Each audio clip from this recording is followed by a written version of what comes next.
আসসালামু আলাইকুম। সবাই কেমন আছেন? আলহামদুলিল্লাহ, আমরা সবাই ভালো আছি। ছাদের ভিতরে চীনাবাদামের চাষ করা যায়। দেখুন, কয়েক মাস আগে এগুলো লাগিয়েছিলাম, এখন বড় হয়েছে এবং বাদামও ধরেছে। আপনাদের দেখাবো আজকে বাদামগুলো। এই যে বাদাম, এই যে বাদাম, এই যে বাদাম, এই যে বাদাম, বাদাম।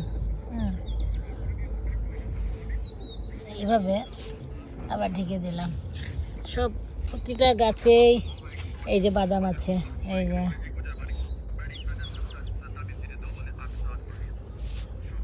যে এখানেও আছে।